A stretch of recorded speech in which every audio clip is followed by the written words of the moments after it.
एक बहुत छोटी सी ध्यान विधि जो बड़ी मजेदार ध्यान विधि है, उसको आप कभी करके देखें। हम जब भी ध्यान में बैठते हैं तो एक खास तरह का विरोध लेके बैठते हैं। ध्यान में बैठ के पहले क्षण आदमी ये करता है कि श्वास पे ध्यान आना चाहिए, कि विचार नहीं आना चाहिए, कि कहीं आवाज नहीं होना चाहिए। ये बड़ा विरोध है कि कुत्ता क्यों भौंक रहा है, तो ये बर्तन क्यों गिरा रही है, तो ये इतना ट्रैफिक क्यों बढ़ गया है, कितना प्रदूषण है, और ये सब जो जो नहीं होना चाहिए वो सब हो जाता है फिर। और हमने बड़ा सुन रखा है और सुन ही नहीं रखा है, हम वक्त पड़े किसी को भी ये समझा भी देते हैं कि सब एक ही है, रोम रोम में राम है, जर्रे जर्रे में खुदा का नूर है, सब ब्रह्म है, एक ही ब्रह्म है सब। ये जो जल है ये भी ब्रह्म है, और ये जो शरीर है ये भी ब्रह्म है, और आत्मा भी ब्रह्म है, तू भी ब्रह्म और मैं भी। अब ये बात करने के लिए बड़ा सुंदर है, और ऐसा है कहाँ? अगर ऐसा होता तो आपके भीतर कोई विरोध होता? क्या मेरा ये हाथ मेरे इस हाथ के विरोध में कभी खड़ा होगा? क्या ये हाथ इस हाथ को कभी पीटेगा, मारेगा या काटेगा? या ऐसा कोई संभव, क्योंकि वो एक ही है।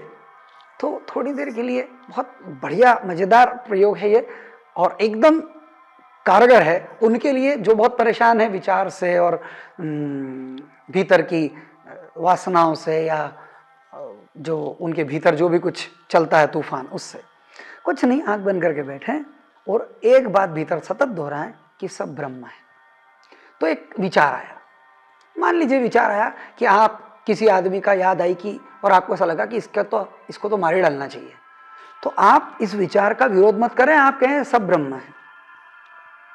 फिर बर्तन गिरा और आप कहें सब ब्रह्म है, ब्रह्म ने ब्रह्म गिरा दिया और ब्रह्म सुन रहा है, और कुत्ता भौंका और ब्रह्म ही भौंक रहा है और ब्रह्म सुन रहा है, और फिर कोई गाड़ी चली तो ब्रह्म चल रहा है, ब्रह्म की आवाज आ रही, सब ब्रह्म है, सब ब्रह्म है, सब ब्रह्म है, सब ब्रह्म ही है।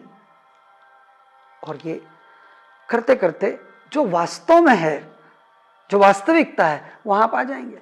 एक गांव की बड़ी मजेदार घटना ओशो सुनाते रहे। वो कहे कि एक रामायण का रामलीला चल रही थी, तो रामलीला में एक आदमी को पकड़ लाया, वो जो असल राम का रोल करने वाला था वो कहीं किसी लड़की को लेके भाग गया, तो नए आदमी को पकड़ लाया, बोले भैया तुम राम बन जा।